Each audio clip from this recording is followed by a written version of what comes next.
to this meeting of the Governance and Audit Committee on the 12th of July 2024. My name is Hugh Jones. I'm the Council's Director of Finance. I'm joined in the chamber today by officers Karin Furlow-Harris, Strategic Manager for Policy and Executive Support. I've got Catherine Usher, who's a Group Accountant Technical, Ross Livingston, Chief Accountant Capital, and Louise McAndrew, who's also working with Karin in the Strategic Policy team. Before we make a start on the agenda, just for members to be aware that we don't have a report today from the Internal Audit Service because, as you will note from the last meeting, Anne-Marie, the Internal Audit Manager, has now left the authority and has retired. I'm pleased to note that we have actually appointed a replacement, a lady, Stephanie Payne, who's currently a Principal Auditor in working in a joint service in Gloucestershire. Steph will be starting with us on the 1st of September, so she will be here for the Audit Committee meeting in September and will bring an update on internal audit progress to that meeting. The first item on the agenda is to appoint a Chair and Deputy Chair for the civic year 2024-25. So can I ask for a proposer, please, for a Chair of the Audit and Governance and Audit Committee for this civic year? Is anyone able to propose, please? Happy to propose. Proposing lay member Joanna Jenkins. Yes? Yes, yeah. Yep, thank you. Do we have a seconder, please? Yeah, happy to second. Oh, thank you. That's Councillor Mason. Thank you. So at this point, do I hand over to Joanna Jenkins as chair? So I'll hand over now, thank you, to Joanna, who will now take over the chair of this meeting. Thank you, Diolch. Thank you, colleagues. It's a great pleasure to be asked to chair this committee again. I've been on the Governance and Audit Committee since 2012. It was initially called the Audit Committee, and this will be the third year that I've actually been chair of the committee. As you're aware, the committee has to be chaired by a lay member. So thank you very much for your confidence in me. The next matter, or the first matter that I need to deal with, obviously, is the appointment of a deputy chair for the civic year 2024-2025. And perhaps I could have a proposer and seconder for the deputy chair's position. I'm happy to propose Mark Owen as vice chair. Thank you, Councillor Henton. Happy to second that, Chair. Thank you, Councillor Misen. So, Mark, welcome to the position as Deputy Chair. I know that you and I will work very well together. And one of the things which has happened, certainly since I've become Chair, is that I have a pre-briefing with council officers 4 or 5 days before the actual meeting. Obviously, senior councillor officers attend, as do members of the Audit Committee. Sorry, not Audit Committee, Audit Wales. So welcome, Mark. So moving on to the second point on the agenda and its chairperson's announcements. I do not have any announcements other than, of course, to remind people to please ensure that their mobile phones are off and to please indicate if they wish to raise a point during the meeting. So thank you very much indeed. As you know, this meeting is being recorded and obviously will be available to be viewed on the Council's intranet fairly shortly. So moving on to the next item on the agenda, declarations of interest. I don't have any declarations of interest, but I would like to know if anybody else would like to, at this point to mention anything. I see none, Chair. Thank you very much indeed. Obviously, if anyone, if a matter arises during the meeting, as experienced members of the committee, you will know to mention it at that point. The fourth item on the agenda is the minutes of the previous meeting, which run from pages 5 to 10.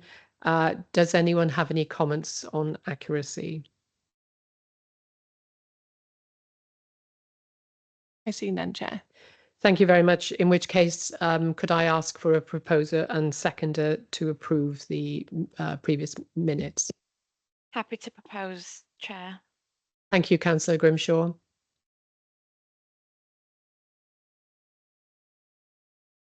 And a seconder. I know that some people weren't in the meeting because they're obviously joining the committee. Councillor Richards, was that you? Yeah, happy to second, Chair. Thank you very much indeed.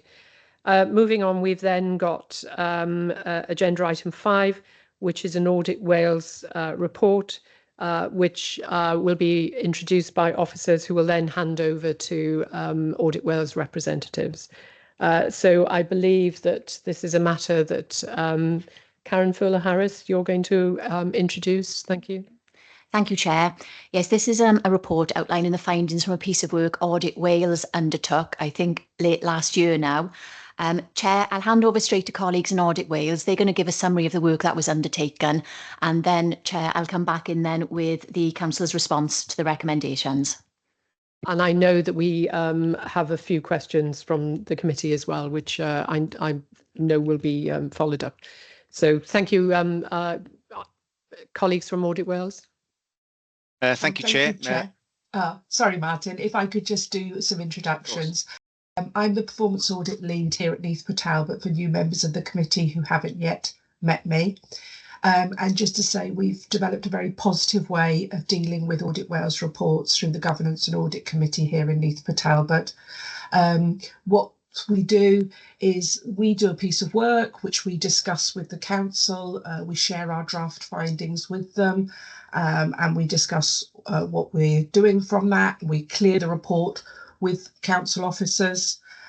We then publish that in its final form to the council. At that point, we will issue an organisational management response form, which looks at the recommendations that we've put in the report, and the council will say what they intend to do in response to those recommendations. And then the way that committee gets to see that report is that once all of that has been done, it comes before the committee, and that enables you to know what we as the external auditors have had to say about the particular review that we have done. And then you'll have the relevant council officer that will say what the council is doing, either has already done or is intending to do in response to those recommendations. And that works really well. So with the committee's approval, what we'll do is we'll talk about ours, then we'll pass over to Karen Furlow, who will talk about the recommendations, and then we'll take any questions that committee has. I have pleasure today in introducing Martin Gibson to the committee. He's one of the auditors that works for Audit Wales, and he and another colleague were the ones that undertook this review in Neath Talbot. It was what we call a thematic review, and when we talk about a thematic review, we mean a piece of work that is done across all 22 councils in Wales. So I won't say any more at that point. I'll pass over to Martin, who will take you through the report findings. Thank you, committee. Thank you, Alison, and welcome, Martin. It's a pleasure to meet you. Thank you. Thank you, Chair. Thanks, Alison. Just to re-emphasise there that this audit was undertaken not just at Neath Talbot, but at all 22 councils of Wales. And we also intend to publish a national summary of the extent of our work in the late summer. So this work, as we mentioned, we shared a draft copy of this report with council officers, and it was agreed to be factually accurate. And we published this report on our website in January of this year. I'd just like to remind ourselves of the scope of this work. So a key role of councils is to provide services. So having performance information, which helps its senior leaders understand the perspective of service users and its outcomes, is really important. And to help the council understand if what it's doing is helping to achieve what it's set out to do. Having performance information about outcomes and the perspective of service users is not a concept that is new, and it's also a key aspect of value for money arrangements. Performance information shouldn't just be about inputs and outputs. if a council doesn't understand the outcomes from its activities or the perspective of service users and taking these into account, then it does raise those questions of how does it know if it's achieving value for money? And that's what this audit was set out to achieve. So we recognise that having information is not easy to do, outcomes information, and we also understand that the perspective of service users is often challenging to gain and obtain. But what we're looking for is for councils to be making an effort to do this. This review wasn't about consultation per se and engagement. Neither did we do a review of the council's performance management arrangements or review the quality of data. And our audit was limited to reviewing of documents and interviewing with cabinet member, chief executive, senior officers with responsibility for the council's performance management arrangements. So what was our overall audit question? This was, does the council's performance data enable senior leaders to understand the service user perspective and the outcomes of its activities to effectively manage its performance? We did this work. Our report is based upon field that we undertook in July to September of 2023. The first heading I'd like to cover is we found that the performance information the council provides to senior leaders on the perspective of its service users is limited. We've found that the council's service recovery plans is a key component of its corporate performance management framework. The accompanying guidance is very clear on the need for services to understand the needs of and engage with its service users. However, the performance information that is provided in its quarterly performance reports is not reflected, or the service users and the outcomes is not reflected in its quarterly reports. And we feel that this is a missed opportunity to give senior leaders information which would help them understand the views of service users and to take any action that they need to address these issues. So on the basis of that finding, our first recommendation was that the council should ensure that the information provided to its senior leaders enable them to understand the service user perspective on a broader range of services and policies. The council should ensure this information is drawn from the diversity of service users. The second main heading I'd like to highlight today is that we found that the performance information the council provides to senior leaders largely focuses on activities and outputs rather than evaluating their impact. In your corporate plan, annual report 21-22, the council provides some case studies examples to illustrate the outcomes it has achieved under each of its 3 well-being objectives. Sharing this information can help senior leaders understand the impact of council's activities.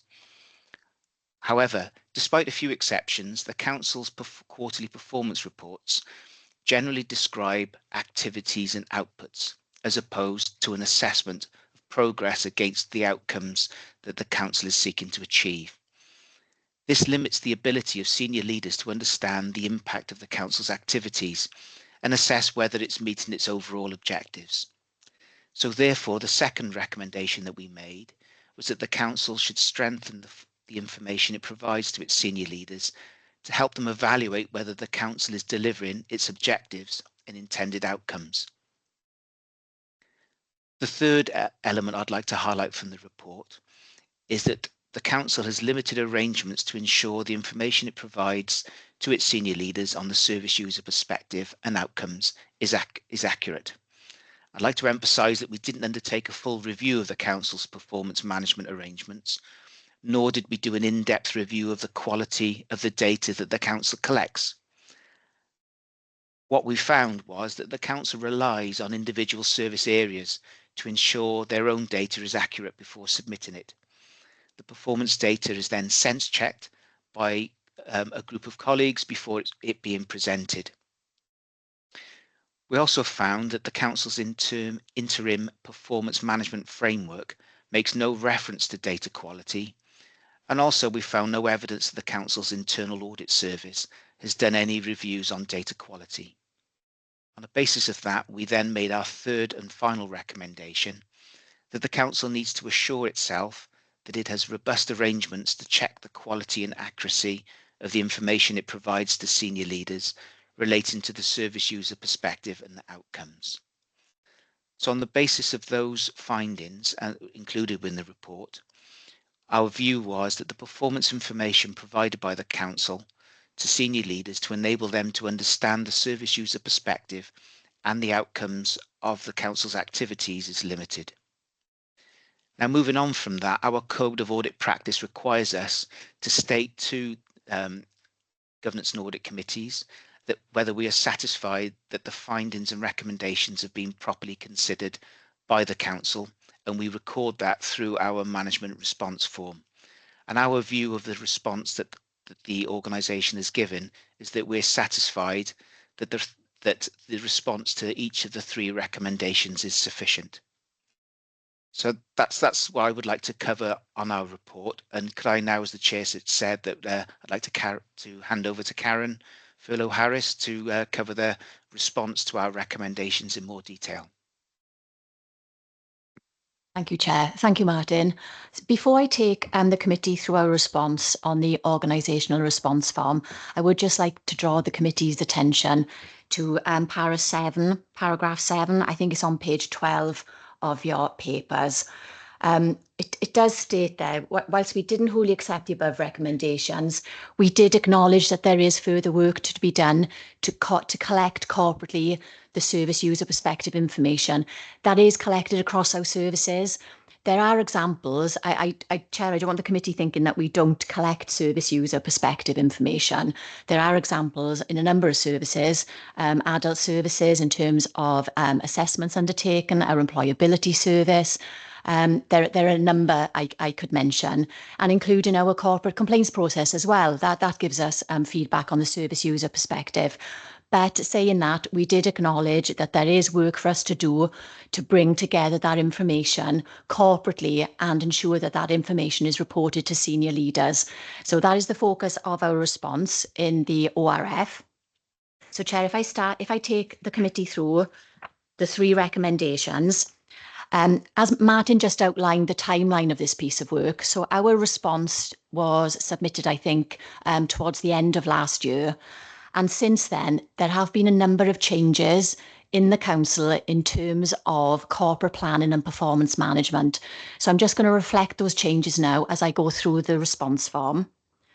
So with regard to recommendation 1, our initial response, which is in the 3rd column of the form, was to include relevant service user perspective information in the Council's revised corporate plan for 24-27.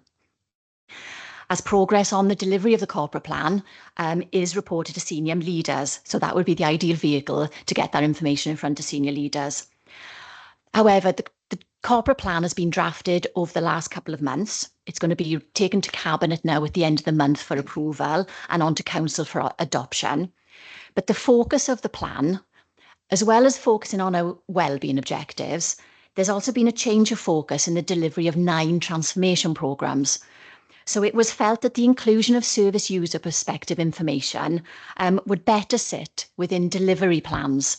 Now, delivery plans are something that we're introducing this year. They are going to be developed at senior management level, so at head of service level.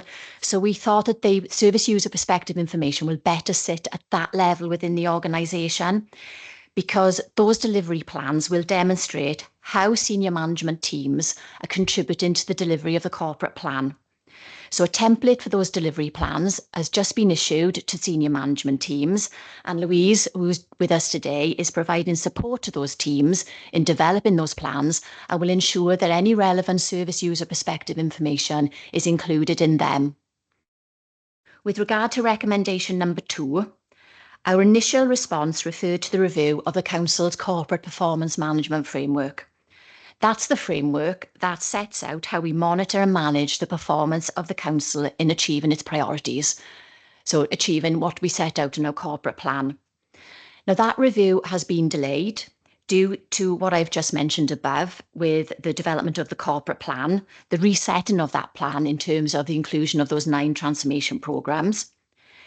In addition, we've now introduced those delivery plans at the senior management level, and we've also got the new model of scrutiny that we're just embedding. So those three things, so the revised corporate plan, the introduction of the delivery plans, the new model of scrutiny, are all key factors in a performance management framework.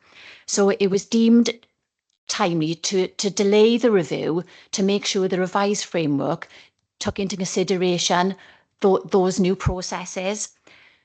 I'd just like to assure the committee chair, the review is underway, it's nearing completion. There should be a draft available in the next week or so, which is going to be shared with senior management teams and with a view for it to be implemented in readiness for Q2 of the 24-25 financial year. So that performance management framework, it'll set out the reporting schedule. So in terms of if reports are going to be quarterly or 6 monthly, how those monitoring reports will look, where the monitoring reports will be reported to, but more so, it'll make sure that we've got outcome measures included in those reports and service user perspective information as well. So they will be included in that corporate performance management framework.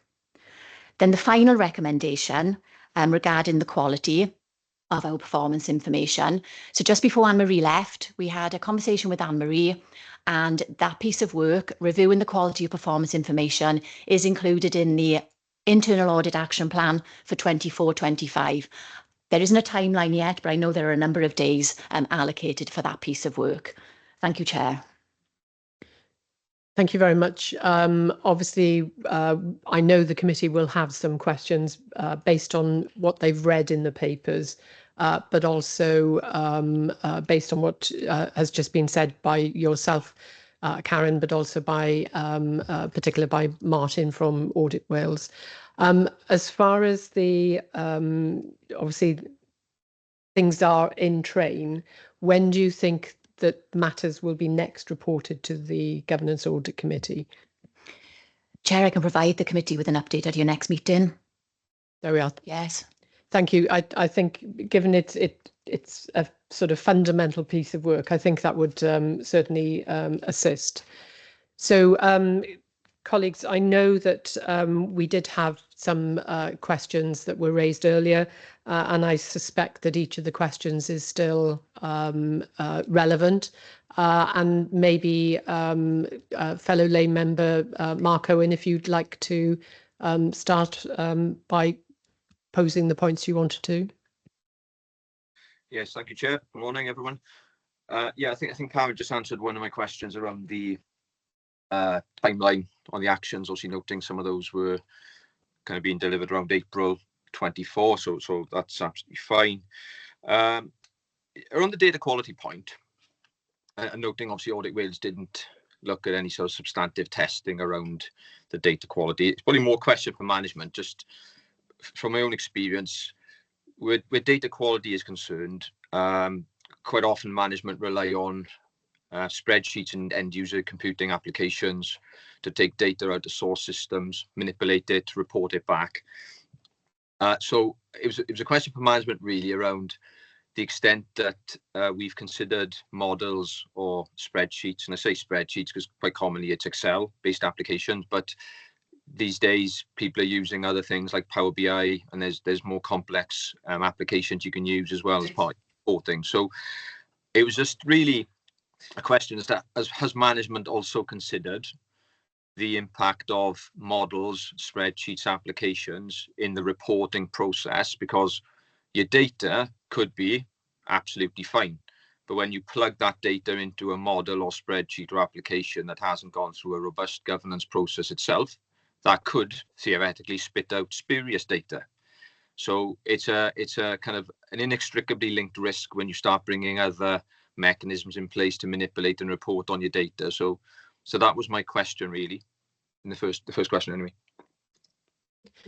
And I don't know whether any of the officers are going to be in a position to address that point now. Obviously, it's something that potentially can be discussed further outside the meeting, or alternatively some response can come back, because I know that when we were discussing matters earlier, My colleague Mark Owen was talking about it's the quality of the information that you're basing everything that you understand on. So I don't know if you want to make any observations, any of the officers at this point. If I can just do an initial response, we did have a corporate performance management system. We no longer have that system, so we are depending on processes across the council. Services use Excel spreadsheets, databases. But I think when we develop this corporate performance management framework, so we know the structure, we know the type of reports we want to produce, I think we will do a piece of work to look to see if there is a system out there that'll help us with that reporting and the accuracy of data. That's an initial response, Chair. I probably could bring a further update when we next meet. I think thanks for that response. I was going to just say, and probably I should have qualified my question more broadly, is although I'm asking it in respect of this particular paper, an agenda item, it's a risk that pervades the entire council, from finance, HR, legal, IT, anywhere that's got any important business processes. And, you know, environmental ESG matters are becoming increasingly important, right? So whilst I've asked the question in respect to this agenda item, I think it needs to be considered. You know, you'll have important spreadsheets in finance around liquidity, monitoring, cash flow, bank recs, swap valuations, if you've got financial derivatives, whatever it might be.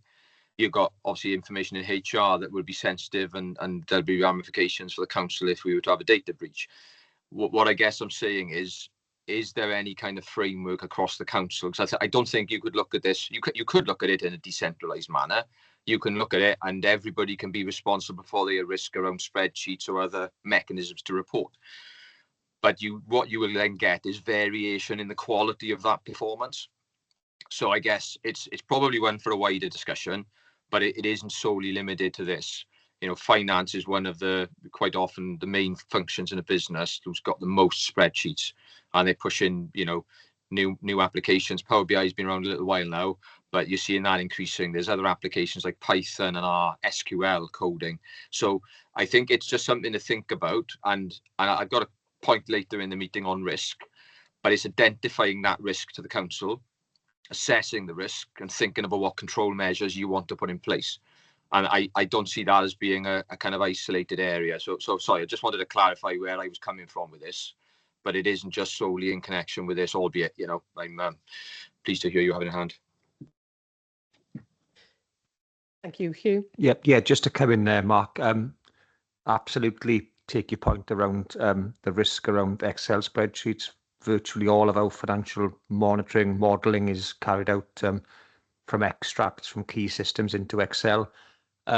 Just to give maybe some reassurance that we have recently appointed somebody within digital services to lead on data specifically. So I wonder whether potentially it may be worth asking her to attend a future committee if you have specific questions around data management, data quality, because she would be far better placed than anybody here today to provide some sort of expert reassurance around those issues. Chair, thank you. Thank you. And maybe, Karen, obviously you're talking about bringing an update back to the next meeting. Maybe, obviously, that can be added into the forward work programme for the next meeting, and we can have a conversation about whether the person that Hugh Jones has just referred to should attend that meeting as well, or a subsequent meeting. But they're very important points, because security and risk are fundamental to everything you as a local authority do on our behalf. So thank you for raising that point, Mark. Are you happy with the response as far as we are today? Yeah, I think just only thing I would add is, you know, it is all about the risk, and when you've assessed that risk, you know, we've all got limited resources in our roles and budgets, etc. It's kind of identifying where those key risks are to the council across the piece, and then applying, you know, control measures accordingly. Because you're not going to, you're not going to platinum plate everything here. So it'll be for management to kind of assess that and come back. But yeah, absolutely happy with an update next time round. Thank you. Thank you very much. I believe, colleagues, that I can see Councillor Anthony Richards' hand. Councillor Richards. Yeah, diolch yn fawr, Cadeirydd, thank you. It is, my comments are based on similar to Mark's point, and who did touch on that. But more specifically, what I wanted to know was, you know, what is the criteria or standards that the Internal Audit Service will use to assess the accuracy of the data? You know, that's the specific question, is what is the criteria or the standards, and also how will the identified weaknesses in data quality be addressed, and what processes will be put in place to prevent these issues in the future. So I'm happy, you know, that we're going to have that report, but that's the specific of what I would like to get out of that. Diolch yn fawr. Thank you very much indeed. Do any other colleagues have any questions they'd like to raise in respect of this set of papers? Councillor Grimshaw. Apologies. If officers can respond to Councillor Richards' point first. Yeah, thank you, Councillor Richards. The short answer is I don't know, because the scope of the audit has not been drawn up as yet. And as I referenced at the start of the meeting, I'm awaiting the arrival of a new internal audit manager. So I think probably I will defer a more detailed response to that to our September meeting, when Steph will be in post and will be able to hopefully provide some detail in terms of how we will actually monitor that data quality and assure ourselves that it's accurate. So it's not an area of expertise of mine, so I'm sorry I can't answer you, and we'll come back to you for the next meeting with that. Diolch. Thank you. Thank you very much. And I suspect that, given the new officer will have been in post in just a few short weeks before the next meeting, it'll be an introductory conversation at our next meeting, with a fuller report at the subsequent meeting. Councillor Grimshaw. Thank you. It was touched on in the beginning of this discussion, but I just want to delve into it a little deeper. So the report makes numerous points throughout that the council and senior leaders are quite limited on how they look at service user perspective, and doesn't quite evaluate effectiveness of impact on the actions that are being taken. So I wanted to know why this was, and what's been done to improve on this. Thank you very much. Thank you, Chair. As I pointed out earlier on, so service user perspective information is being collected across our services.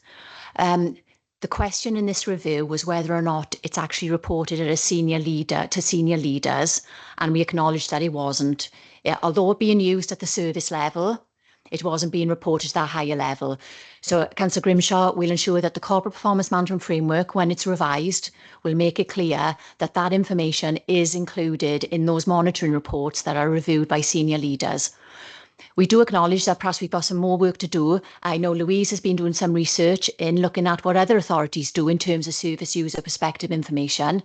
So when Louise is providing support to those senior management teams in developing those delivery plans, Louise will be taking along with her examples that they could potentially use in their delivery plans as well.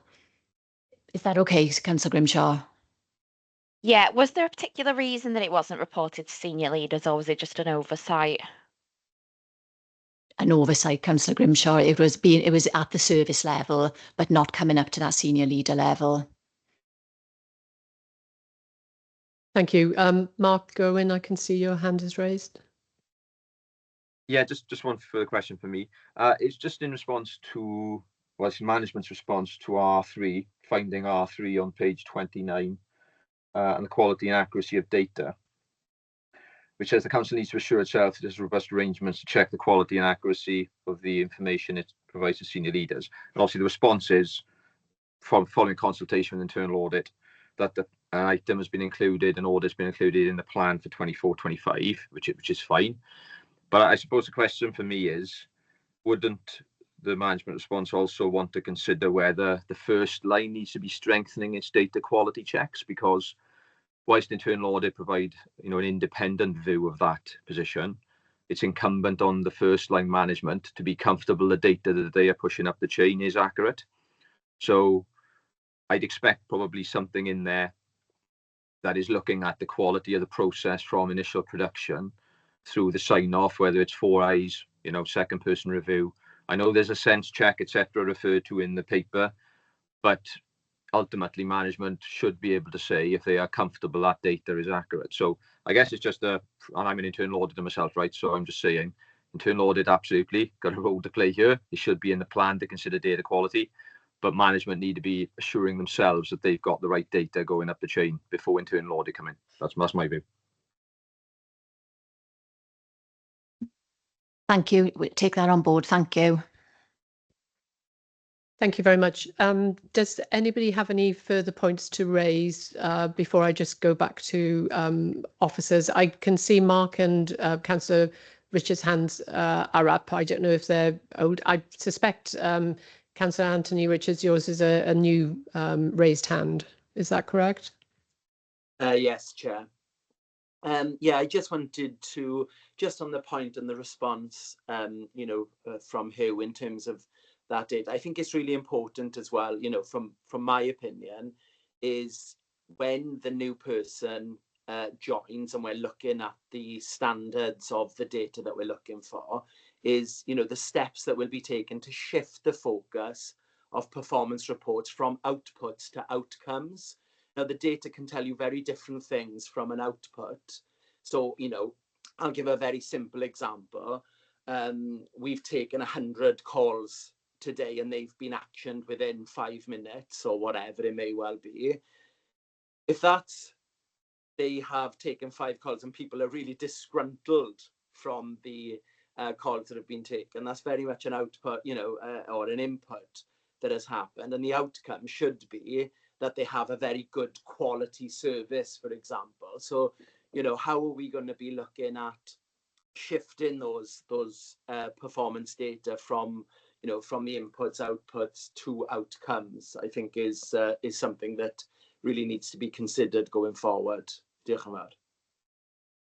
Thank you, Councillor Richards. Anybody wish to respond? Thank you, Chair. Fully acknowledge what you've just said, Councillor Richards. We have focused on outputs in the past. Again, I'm going to mention Louise. Louise has been undertaking a piece of work looking at what the other outcome measures other local authorities use. And again, Louise will be sharing them with our senior management teams for inclusion in those delivery plans. But we do acknowledge that is something that we do need to get better at in that shift from outputs to outcomes.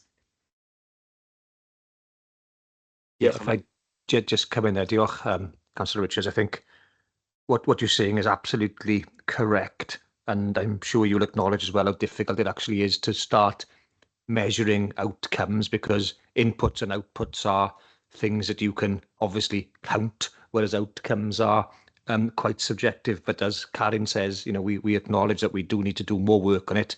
You know, it's what's important to the people, our residents, is outcomes, not outputs. So we will try and best to make sure we've got systems in place that we can actually start measuring in some way those outcomes. So diolch, thank you. Thank you very much indeed. Does any other member of the committee want to raise any point? If not, obviously, Audit Wales, obviously this report has generated quite a lot of conversations, very important conversations actually. I don't know whether Alison Lewis, either yourself or Martin Gibson, wish to pick up on any points that's been raised, because the report in front of us is for information to be noted. So I don't know whether you want to raise anything, Audit Wales. Shall I come in, Martin? No, just to thank the committee really for a really kind of good and thorough kind of discussion around it. And again, to thank the officers for the positive way in which they've responded to the report. I think Martin and I would both want to acknowledge this isn't easy, and there aren't a lot of councils that are doing it well. So this is not a thing that's unique to Neath Talbot. And when the national report comes out, you'll probably see that it's reflected that, you know, it is an area that kind of probably all councils are struggling with. But for the reasons that your members have highlighted, I think it is important because, you know, it comes back to value for money, doesn't it?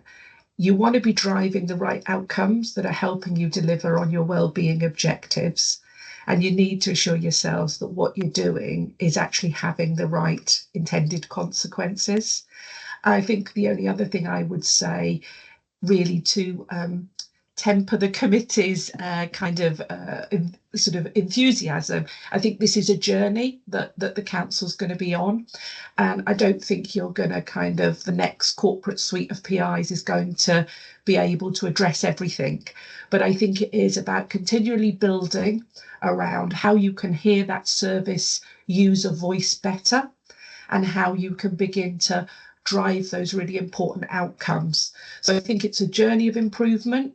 And I think, you know, one of the other things I'm really sort of encouraged by is the fact that officers are going out and engaging with other councils, because, as I say, it isn't unique to Neath Talbot Council, this. And I think, you know, it's something that all councils are going to be struggling with as we move forward into that space. So thanks very much. This is kind of, you know, for us, a perfect kind of response to our findings. We hope we've added a bit of value. We hope we've posed a bit of challenge, and that there'll be some improvement arising from that work. So thank you, Chair. Nothing else from us, unless, Martin, you have anything you wanted to add? I'd just reiterate what you said, Alison, but listening to the conversation, and it is extremely difficult, this topic of getting outcome data.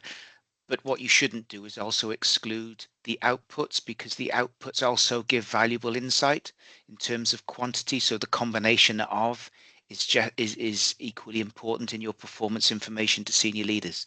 But apart from that, thank you very much, Chair. Thank you. I'm sure we will. This will generate conversation certainly across the rest of the civic year. And the reality is that everybody in the room, certainly from the committee perspective and most of the officers' perspective, are actually the service users. So we are actually people who are part of the, you know, recipients of the happy messages and the not so happy things.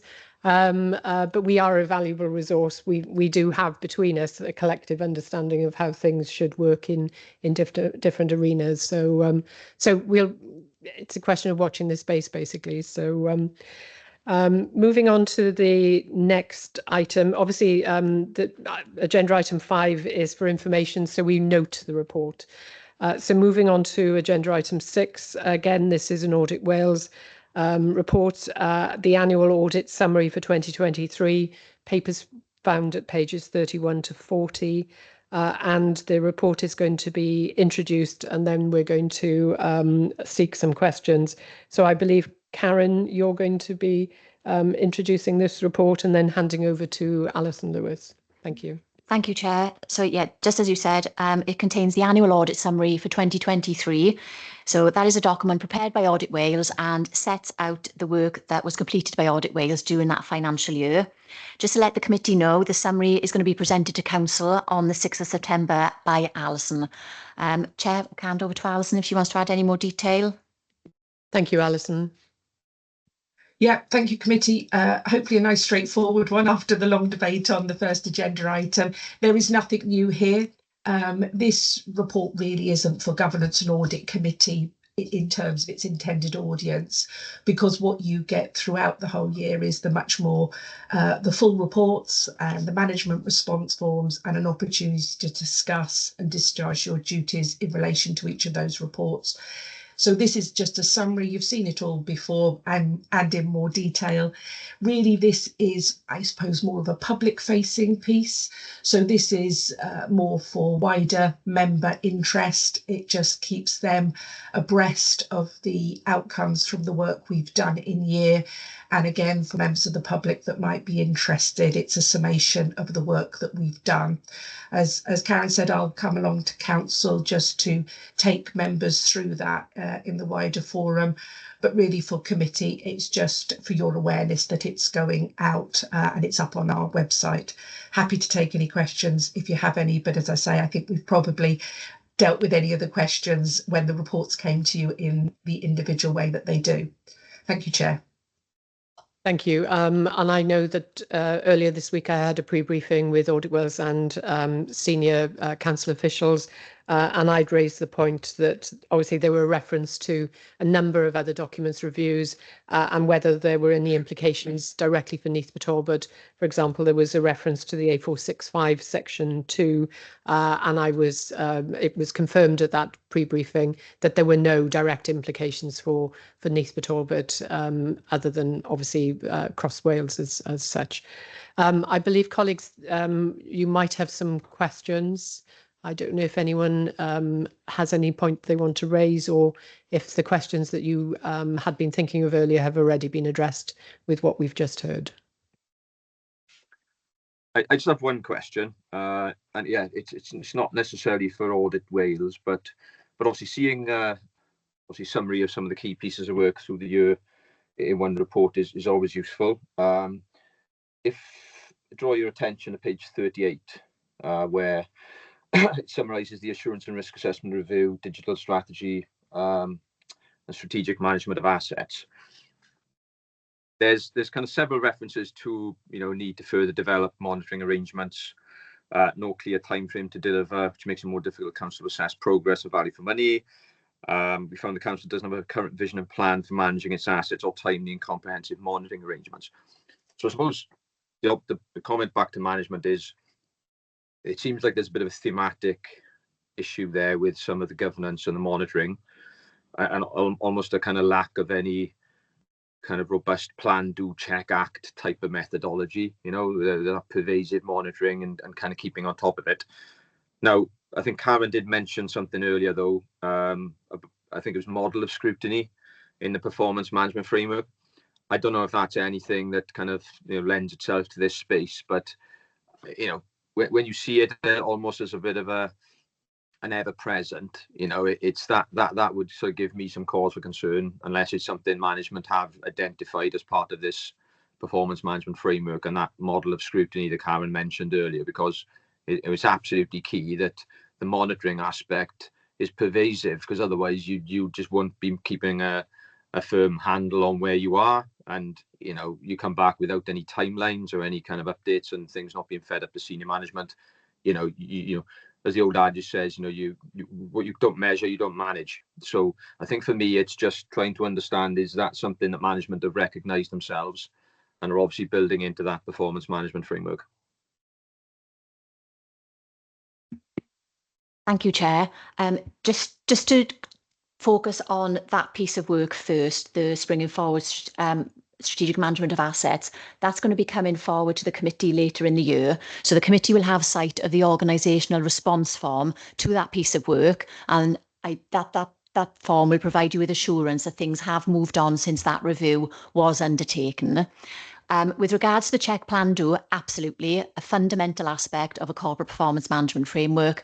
And when that does come forward, you will see that underpins the framework, that process.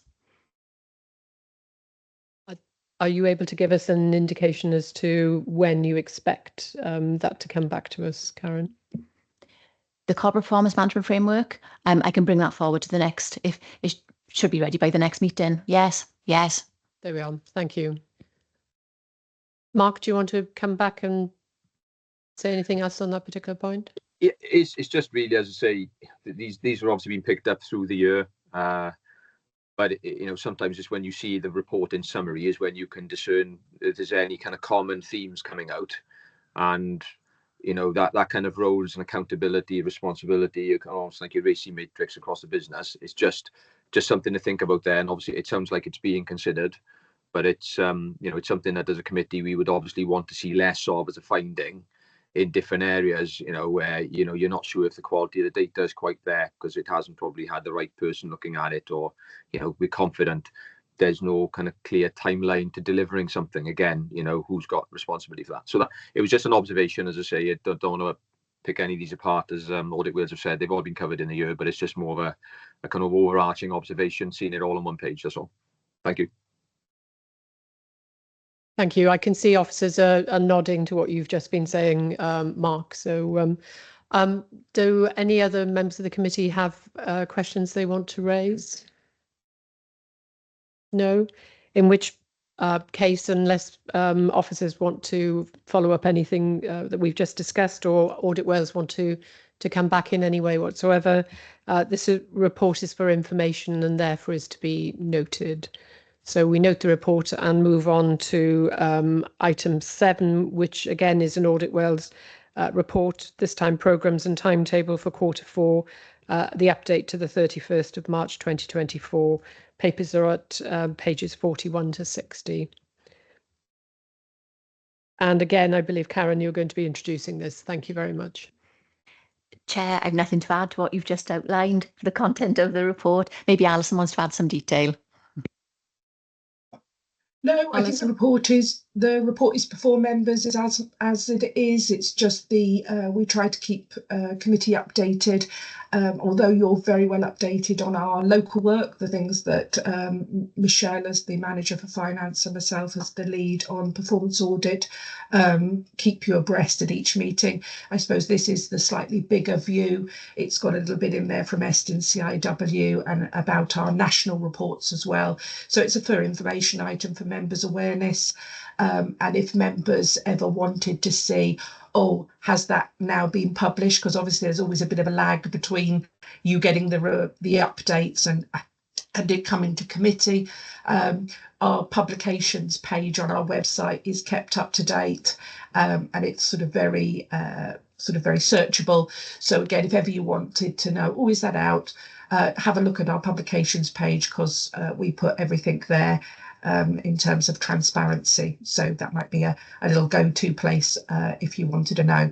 Happy to take any questions that you've got. Other than that, it's just for information. Thank you, Chair.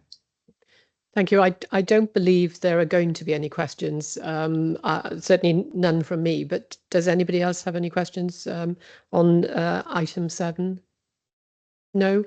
I see no hands raised, so this report is for information and therefore we note it and move on to agenda item 8, which again is an Audit Wales document.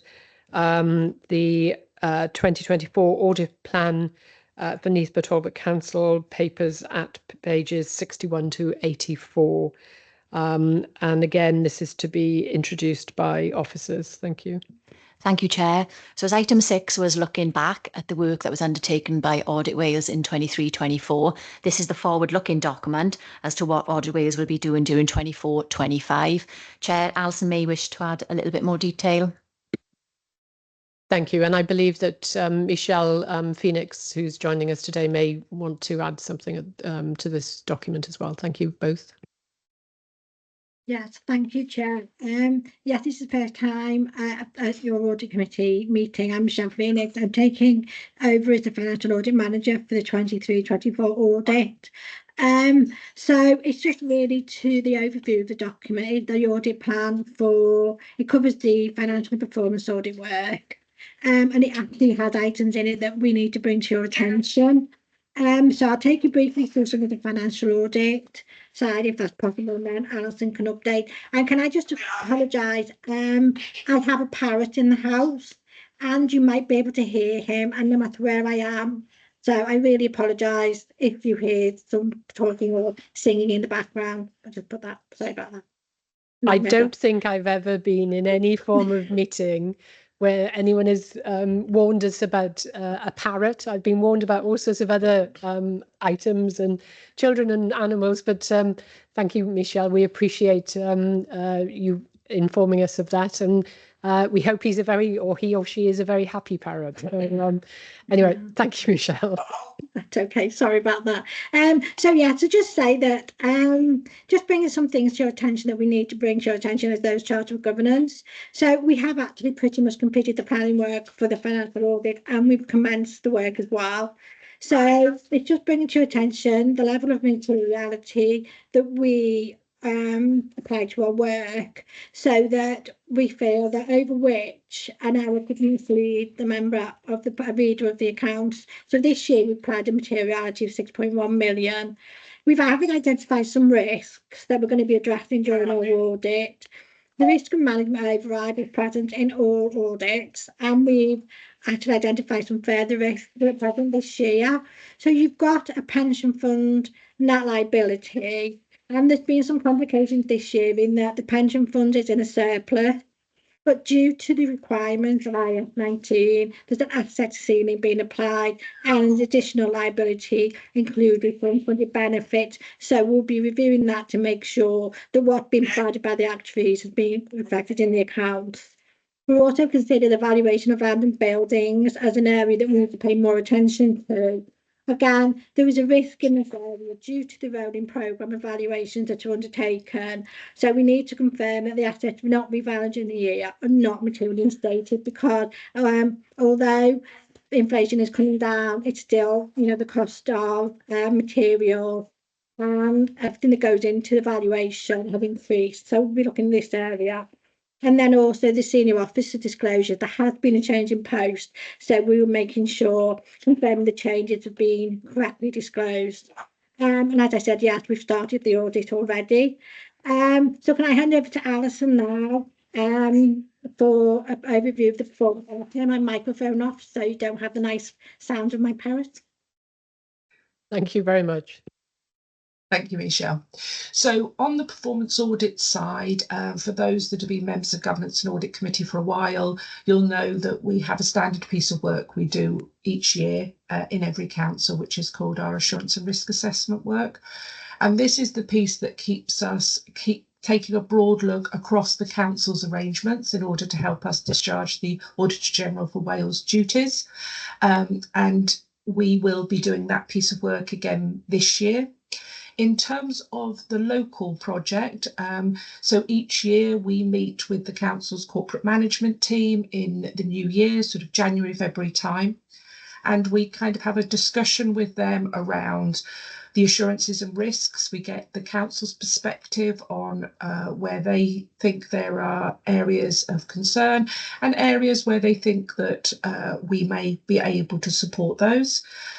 Obviously, we are independent, so as auditors, we don't just do because corporate management team asks us to do something, but we take on board, because we like to work in a collaborative way. We take on board the council's views.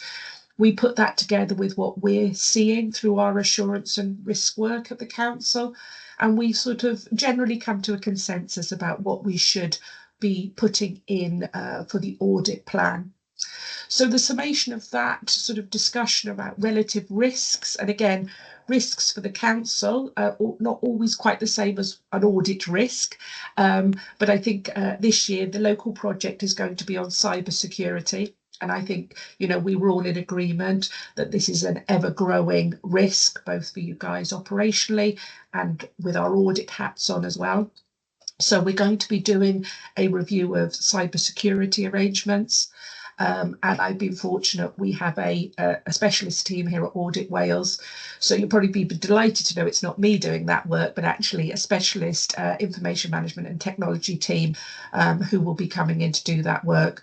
We have the setup meeting for that scheduled sort of September with the officers. Well, actually not scheduled yet, but we'll be having it in September. We have key contact meetings, and I'm going to ask the person delivering that work to come along to that meeting. So we're hoping to deliver that piece this side of Christmas. And then the only other thing to bring to members' attention is that normally within the performance audit work programme, there is a thematic. So the thematic you heard about this morning was the service user information. That was a thematic piece, so a piece that's done in all 22 councils. And we've got two ongoing at the moment. So one is on financial sustainability and one is sort of just starting around commissioning. But there was going to be one in the 24-25 programme around sort of workforce pressures in local government. But actually the decision has been taken to defer that to the 25-26. So it's not in the audit plan for 24-25. A couple of reasons for that. We are running slightly behind. COVID took a hit to our programme, as it did to lots of other people's. And so in order to square the books, we're going to defer the one we were going to do in this year into the 25-26 programme. in reality, we wouldn't have got to it until the 25-26 programme anyway. And the performance director has written to the chief executives of councils to explain the reasoning for that. So the work that you'll see definitely coming through on the performance audit side will be focused on the assurance and risk and cyber security for 24-25. Thank you. Thank you very much indeed. I believe we will have some questions, and certainly cybersecurity was one of the matters we were discussing prior to the start of the formal meeting. So, colleagues, does anyone want to raise any points at this juncture? Yes, just one question for me, which is on the cybersecurity arrangements. And I think it's probably directed at Audit Wales and also internally, whether it was possible to get a list of the full kind of range and scope of audits that have been undertaken in the sort of information security and cybersecurity space, just for my own reference, as in my own experience working in certain companies, the scope of some of these reviews tends to be, it can be limited. I'm not saying it is here, that's why I'm asking for the information, but along with that kind of governance review with the arrangements, the technical testing of certain key controls is also important. So it's more an item for somebody can get back to me and we can happy to speak offline. But yeah, it'd be great to be furnished with that information, please. I don't know if any officers want to respond to that point. Can I just, excuse me, sorry. What do you want, Mark? Sorry, just a list of the audits undertaken on cybersecurity to date? Is that what the question was? Sorry. Yes, exactly who. Right, okay. Well, I'll take that as an action then. I'll look at the internal audit work that's been undertaken and just check with Alison in relation to Audit Wales. But I'll come back to you on that then. I'll put that down for me as an action. Thanks. Thanks, Hugh. Thank you very much. And obviously, Audit Wales, Alison, you said that the thematic financial sustainability and other matters are for the 2024-2025, but the cybersecurity, you were talking about completing the work this side of Christmas. When would you expect that report to actually come back to the Governance and Audit Committee? So the intention is we will meet with officers in September, and we just sort of partly answer Mark's question. We will discuss the scope of the project with them. So when we do a piece of work, just so the committee is aware, we do a project brief, and it sets out the scope of the work that we're going to do, the field work, how we're going to undertake the review, etc., and the timelines in there. So that will all be confirmed once we meet with officers in September, and we can update the committee at the next meeting if Karen is happy with that. I can see officers nodding, so yes, I think that makes. I'm saying that I actually don't know when the next committee is. I think we're due to meet with officers on the 19th, but if not, we can just send an email around the committee to let them know. We've got one meeting the last week in September, and then the one after that is towards the end of November, the 29th of November, my understanding is. Okay, we can make one of those, certainly. Excellent. Thank you very much. Do any other colleagues have any points? Mark, your hand is still up, but I think we've addressed your point. Anybody else want to raise any matters? In which case, I don't see it.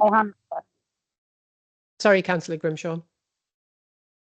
No, it's okay. I've got a question, but I think it's better placed at the last agenda item. It's a little bit linked, but it's better placed at the last item that we're discussing, I think. Councillor Clement Williams, you had spoken earlier about potentially having a question, but I don't see your hand raised. So it is raised, Chair. It is. Apologies. Please carry on, Councillor. Yeah. I'd like, Councillor Grimshaw mentioned this, so it piques my interest. What work is being done or has been done to limit or eradicate to the risk of management override data. This is in reference to page 74. Apologies, Councillor. The audio was not very clear.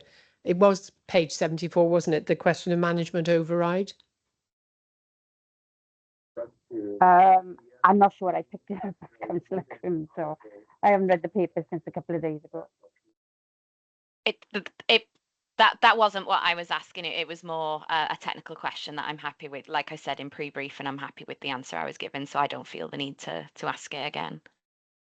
So a very large convoy moving from west.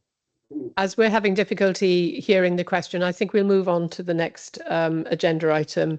And if anyone wants to send a message to the Democratic Services Officer in the meeting, Nadine Jones, then they can do it that way. Thank you.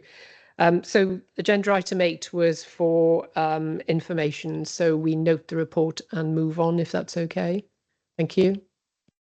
Chair, if that's the end of the Audit Wales items, with the committee's approval, I will be leaving the meeting. Yes, absolutely. And I don't know whether your colleagues wish to leave us as well, or whether they're going to remain for the whole of the meeting. Chair, can you hear me now? That's Councillor Clement Williams, is it? Yeah, I wanted to know what work had been done to eradicate the risk of management override.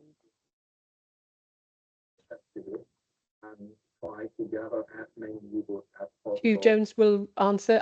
Apologies, the audio is very, very poor from your machine, Councillor. Yeah, so it's probably more appropriate for me to bring Michelle into this, because obviously this is a risk that Audit Wales have identified in relation to the audit of the accounts for 2023-24. So Michelle, I think you're still on the call. Do you just want to give an overview in terms of what testing you will do to have a look at that risk when you audit the accounts? As you mentioned, you know, we've handed the accounts over to you now, and this is I think a standard risk that appears on this report annually from my memory. So maybe you want to give Councillor Clement Williams some assurance around what testing you will be doing around risk of management override. Is that okay, Michelle? Thank you. Yeah, yes, of course. Thank you, Michelle. Yes, sorry, can you hear me now? Sorry, I was having problems with my microphone. Yes, no, we can hear you. Thank you. I'm happy to respond. Yes, the risk of management override is, so Audit Wales operate under international standards of auditing, and it's one where management override is a risk that is present in every audit for every organisation, and we have to address it. So it's potential for manipulation. So it's not a specific risk to the council at all. You'll find it's been in all your audit plans and in everyone's audit plans. So what we do is we focus on areas that could be subject to management override, as it says, so journal entries to the year end, any adjustments that are made, you know, once you have the ledger and then you have the account and various just technical accounting adjustments are made. So we'll look to see, you know, are they valid? Do we agree with them? We'll look at accounting estimates, because that is an area that is susceptible. Because it's based on judgment. So any estimates, any provisions or accruals or even depreciation is an estimate that goes against fixed assets. So they're all, you know, management may do something, say, well, you know, this is what our judgment is, and we might come out and we have to look at the assessment they've made and see whether it's reasonable and we agree with the estimates.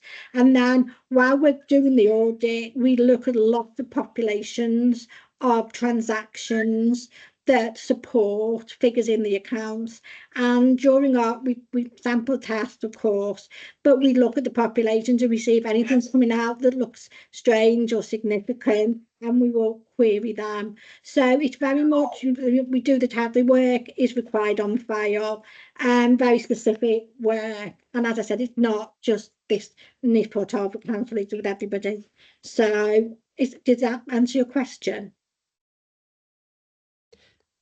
Hugh, I believe you want to come back in. Yeah, thank you for that, Michelle. And just to give committee members an assurance, I suppose, that Touchwood, up until now, we've had unqualified audit opinions in terms of our accounts, and I'm hopeful that that will carry on going forward. We've got an established team, well-established processes. So, you know, as you said, Michelle, this is a standard check, in effect, that you do in terms of whenever you audit local government and any sort of public sector accounts, I'm assuming. So it's not something specific to us. It's just something that you obviously note as a risk. But I'm hopeful that when you complete your audit, we'll have another clean bill of health. So thank you. Diolch. Thank you very much. And Councillor Clement Williams, I trust that's answered your question. Thank you. In which case, this report is for information. So we note the document and move on to the next item, which is agenda item 9. And this is the annual governance statement 2023-2024. And this is for officers to introduce. And I'm not sure who's going to introduce this. Hello, Louise. Thank you. Thank you, Chair. So the annual governance statement for 23-24 has been brought in front of you today. The statement has been prepared to support the draft accounts, which Michelle has discussed throughout the meeting. So the main body of the report contains our processes, policies and strategies we use to ensure good governance, as set out in the SIPFA Delivering Good Governance Framework. There is a reference on page 83. The table sets out our progress made on improvement areas identified in the previous year's annual governance statement. And on page 87, we've also identified our areas of improvement to go forward into 24-25. This statement is being presented to Cabinet on the 24th of July. So as the Chair said, this is here for information and happy to take any questions. Thank you. Do any members have any questions? In which case the document's here for noting and duly noted. Obviously, it's going to go to other colleagues in due course, and no doubt we'll hear some more about it in the future. So thank you very much. We're now going to move on to agenda item 10, which is the Register of Regulators Reports and Recommendations. The papers start at 187 to 191. Again, this is a document for officers to introduce. Louise is going to deal with this one as well. Thank you very much. Thank you again, Chair. So this is a standing item that we bring to you quarterly for Governance and Audit Committee. It is an update on the regulators' reports. Since we brought this to you in at the last committee in March, there has been one national and one local report published by Audit Wales. The national report is supporting Ukrainians in Wales, and this has 4 recommendations for Welsh Government. They are noted in the appendix. The local report is the annual audit summary, which has been discussed in today's meeting. And we note that there's still pieces of work to be done around how we present the appendix to yourselves to make it easy to read. So I'm happy to take any questions, Chair. Thank you. And obviously, the ability to easily read large spreadsheets is a major issue, not just for us, but all sorts of other organisations and other local authorities. I know investigations are being made as to best practice elsewhere, and it's something that will no doubt keep coming back to us as a committee to see how best it can be managed. I did note in the papers that there were some dates which were to be confirmed, etc. And it would be very nice if we could actually put some dates next to those for matters to actually come back to the Governance and Audit Committee. I don't know if there's merit in discussing potential dates with regard to individual bits of work now, or whether it's just saying that we would like at the next meeting to have a proper update, and we can tick things off as needs be. So Louise and Karen, I don't know if you've got any observations about that point. Thanks, Chair. I think it was noted in the pre-briefing that we would like the Governance and Audit Committee to give us sort of dates as to when they would like individual pieces of work to be brought forward for an update, and then obviously that will allow us to complete those end columns with the to be determined. I think we also discussed as well the possibility of losing one of the columns, because it would mean it'd make more sense that just you as a committee tell us when you'd like to have an update, and that would probably free up some space on the spreadsheet as well then. So happy to take dates from yourselves. Given that obviously we don't want to set you tasks that you're not going to be able to address, I think maybe if we worked on the basis that we had another report to the next meeting, and at that point we can actually have an understanding of where you are in your planning and achieving things, and then we can actually set an ongoing program of dates. That may be a good way of dealing with it. I never like to set people up to fail, because everybody, as we heard earlier, we're all on a journey together as far as this work is concerned. I can see one of the officers wants to raise a point. Chair, following the discussion today, the discussion we had on the service user perspective report, so we can complete one date in there, because we've made the commitment to come back to your next meeting with an update on the implementation on the work to address those 3 recommendations. Thank you. And maybe in the next month I can have conversations with officers as to how the other dates can be populated, so we've got a structured plan. And at the next meeting, we can know exactly what we're going to, well, obviously deal with the one that's just been mentioned. But we can also then say there may be others that are ready to come to that meeting. And if not, it'll be the November and then into the early 2025 meetings. Making these columns work. And I've also suggested that the headings don't have to sit horizontally. They can actually be shown going upwards or at an angle, so that will free up some space as well. But this is work in progress, and I know obviously your research looking at what other local authorities are doing will bear fruit as well. So I don't know if anyone has any questions they want to raise otherwise on this particular agenda item.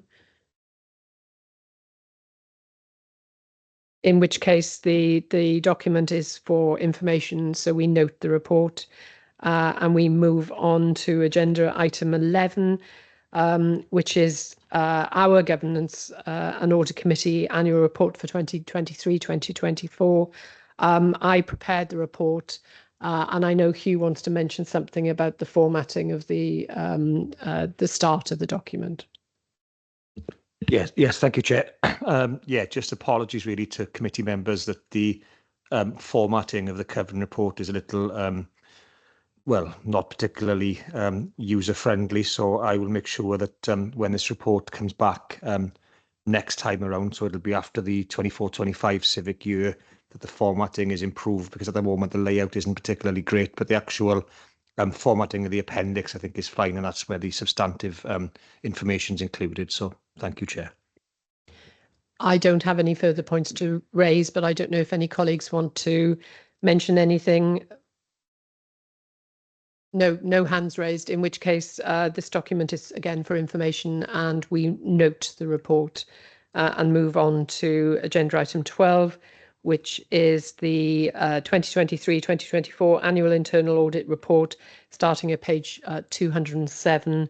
And given the senior manager is on leave, I believe, Hugh, you're going to introduce this. Yeah, thank you, Chair. So every year the head of internal audit is required under the public sector internal audit standards to provide the committee with an assurance around the internal controls, governance and risk management arrangements.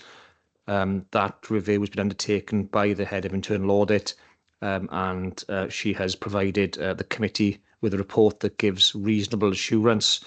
And just to note that reasonable assurance is the highest level of assurance that can be provided under the standards. So as the Chair mentioned, the head of internal audit is currently on leave, so I'm sort of just introducing this on her behalf.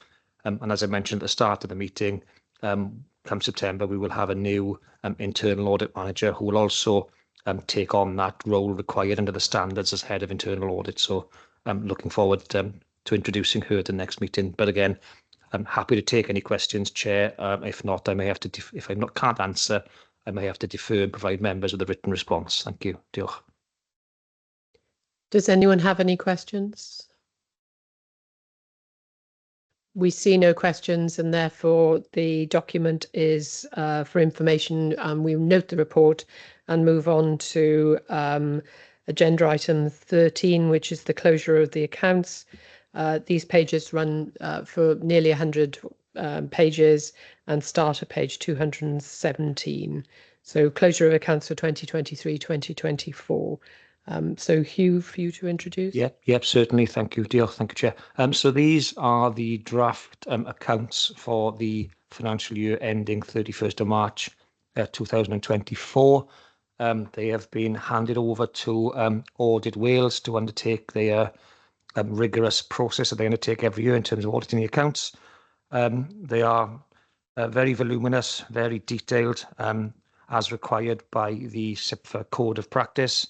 I'm joined by two colleagues who are far better placed to answer any technical questions that members may have on the accounts. So that's it from me, Chair, as means of introduction. Thank you.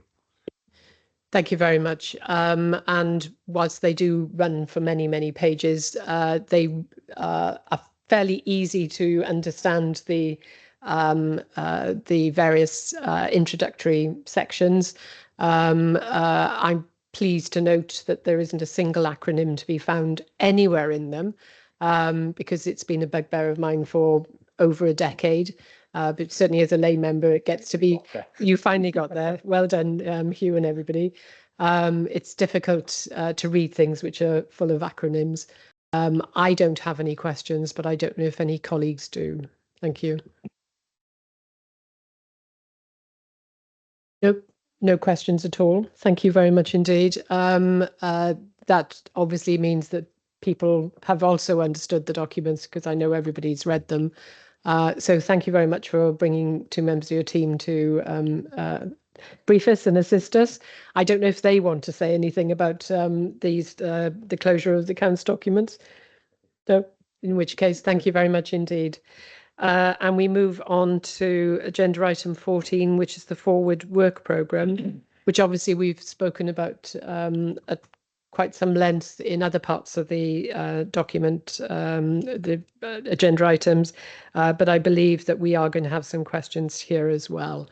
So obviously the document is fairly straightforward. Nadine, is there anything as you as Democratic Services Officer want to add at this point? No, nothing further to add, Chair. Just as we send out the emails before the meetings, we often send the forward work programmes as well. So like always, the officers will add as we go along, but nothing further to add. Thank you, Chair. Thank you. So the document is for noting, but colleagues, I believe that some of you have some questions. I can see Councillor Carol Clement Williams' hand is raised. Can you hear me? We can, thank you, and apologies for earlier. It was very difficult to hear what you were saying. No, it's fine. I got kicked out of the meeting as well. So I'd like to see some. We were talking about outcomes.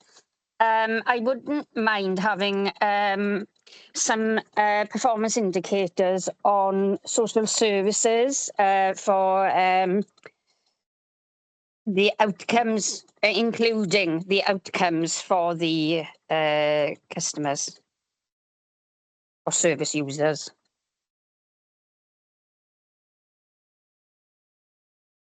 Officers to respond, please.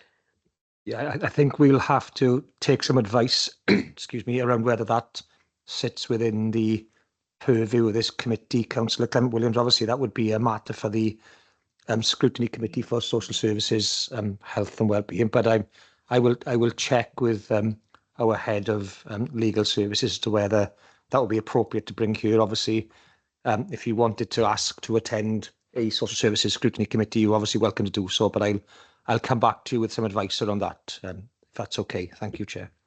Thank you. I appreciate that, Chair, if I may. I just wanted to thank everyone for the reports today. I know how much work goes into them, and you know, we are here for an hour or so. There's hours and hours and hours of work. So I'd just like to thank the staff for all their work. Thank you very much. I know they appreciate that. I can see heads nodding and what have you. Yes, there's a huge amount of work gone into these particular papers, and certainly when officers respond to you with regard to the point you've just raised, it would help if the other members of the committee were notified of the outcome of that particular discussion with the head of legal services. So. In which case, we've now got Councillor Grimshaw. Your hand is next.